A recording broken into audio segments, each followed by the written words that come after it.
Hare Krishna, welcome to our daily blog.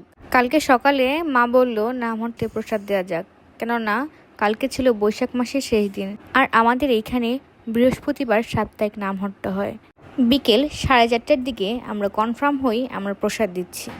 দুপুরে জানতে পারি যে সেদিন কেউ প্রসাদ দিচ্ছে না, তাই সে সুযোগ মিস না করে সকলকে ফোন দিয়ে কনফার্ম করা হয় আমরা প্রসাদ দিচ্ছি। সবাই খুব স্বতঃস্ফূর্তভাবে সাহায্য করছিল। প্রথমে চাল ডাল সিদ্ধ করে এতে সবজি দিয়ে হলুদ মশলা সব কিছু দেওয়ার পরে শেষে সব কিছু দিয়ে সম্ভারি দেওয়া হয়। এটা এইরকম 2বার করে মোট প্রায় 25 কেজি চালের খিচুড়ি রান্না করা হয়। হুট করে আজকের এই ডিসিশনটি নেওয়া হয়, কেননা এই 15 তারিখে আমাদের দীক্ষা হয়, সাথে তো বৈশাখ মাস আছেই। যাই হোক, নামহট্টের সমস্ত ভক্তরা এসে খিচুড়ি প্যাকিং করছিল। তারা সবাই হাতে হাতে একে অপরের সাহায্য করছিল। তারা সব মিলে প্রায় 200 প্যাকেট করে। তারা খুবই আনন্দ সহকারে এসে বাটি করছিল। নামহট্ট মিস দেবে না বলে সাগর ভাই ঢাকা থেকে চলে আসে। যাই হোক, সমস্ত প্যাকেট রেডি করে এখন নিয়ে যাওয়া হচ্ছে নামহট্টে। এদিকে সুদর্শনও এসেছে। ঠিক আছে, নামহট্টে যাবি না? না, কেন? আমার পরশুদিন পরীক্ষা। ঠিক আছে। পরাইব হরির বলে হের বর দুই রূপ নয়ন বরে। বুঝা গেল?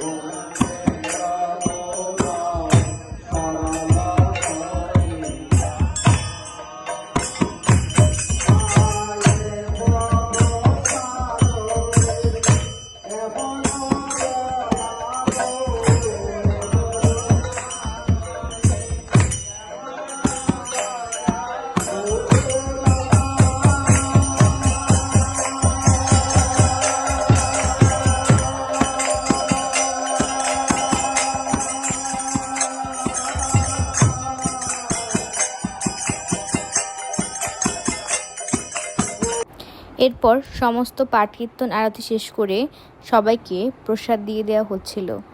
বৃষ্টির কারণে অন্যান্য দিনের তুলনায় আজকে ভক্ত কিছুটা কম হয়েছে, তবুও প্রসাদ অপচয় অথবা নষ্ট হয়নি। যাই হোক, কেমন লাগলো ভিডিওটি অবশ্যই জানাবেন। হরে কৃষ্ণ।